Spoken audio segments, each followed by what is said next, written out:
Hi friends, നിങ്ങളുടെ വീട്ടിലും ഇതുപോലുള്ള റിമോട്ടുകൾ വർക്ക് ചെയ്താൽ നിങ്ങൾ തല്ലി ശരിയാക്കാറുണ്ടോ? ഇനി അത് വേണ്ട. നമ്മൾ സാധാരണയായി റിമോട്ടിൽ കണ്ടുവരുന്നൊരു കുഴപ്പമെന്ന് വെച്ചാൽ ബാറ്ററി വീക്കാവുന്നൊരു കാര്യമാണ്. നമ്മൾ സാധാരണയായിട്ട് നമ്മുടെ അടുത്തുള്ള ഷോപ്പുകളിൽ നിന്നൊക്കെ സ്റ്റേഷനറി ഷോപ്പുകളിൽ നിന്നൊക്കെ നമ്മൾ വാങ്ങുന്ന ഒരു നോർമൽ ബാറ്ററിയാണ് ഞാൻ നിങ്ങൾക്ക് ആദ്യം കാണിച്ചു തരുന്നത്. അത് നമ്മൾ 10 രൂപ വില വരുന്ന ഈ ബാറ്ററിയാണ് എല്ലാ സാധാരണക്കാരും ഉപയോഗിച്ച് വരുന്നത്. അപ്പോൾ നമ്മൾ ലേറ്റസ്റ്റ് ആയിട്ടുള്ള എല്ലാ റിമോട്ടുകളിലും പവർ കൂടുതലായിട്ട് വരുന്നുണ്ട്. അതായത് 3 വോൾട്ടാണ് എല്ലാ റിമോട്ടിൻ്റെയും കപ്പാസിറ്റി വരുന്നത്. അപ്പോൾ ആ ഒരു 3 വോൾട്ട് നിൽക്കാൻ വേണ്ടിയിട്ട് നമുക്ക് പവർഫുൾ ആയിട്ടൊരു ബാറ്ററി യൂസ് ചെയ്യേണ്ടി വരുന്നു. അപ്പോൾ അങ്ങനെയുള്ള ബാറ്ററിയിൽ ഞാൻ ഒരു ബാറ്ററി വാങ്ങിയതാണ്.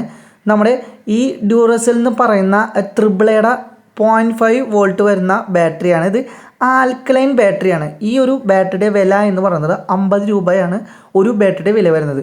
നമുക്ക് ഈ ബാറ്ററി യൂസ് ചെയ്താലുള്ള ബെനിഫിറ്റ്സ് എന്ന് പറയുന്നത് ലൈഫ് കൂടുതലും, അതുപോലെ തന്നെ ലോ പവറിൽ റിമോട്ടിലുള്ള ലാഗ് അങ്ങനെയുള്ള പ്രശ്നങ്ങളൊക്കെ നമുക്ക് ഈ ഒരു ബാറ്ററിയിൽ നിന്ന് പരിഹരിക്കാൻ പറ്റും.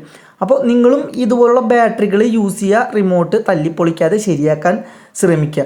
അപ്പോൾ നിങ്ങളുടെ വീട്ടിലും Bluetooth remote, voice control remote, ഇങ്ങനെ ലേറ്റസ്റ്റ് റിമോട്ടുകളൊക്കെ ഉപയോഗിക്കുന്നുണ്ടെങ്കിൽ ഇതുപോലുള്ള ബാറ്ററികൾ യൂസ് ചെയ്യുക. ഇത് എല്ലാ റിമോട്ടുകളുടെയും യൂസ് ചെയ്യാൻ പറ്റും. നമ്മുടെ കീബോർഡ്, മൗസ് എന്നിങ്ങനെയുള്ള എല്ലാ ഇലക്ട്രോണിക്സ് ബാറ്ററി വരുന്ന ഉപകരണങ്ങളിലും ഇതുപോലുള്ള ബാറ്ററി ഉപയോഗിച്ച് കഴിഞ്ഞാൽ ലൈഫ് കൂടുതലായിട്ട് നിങ്ങൾക്ക് ഉപയോഗിക്കാൻ കഴിയും.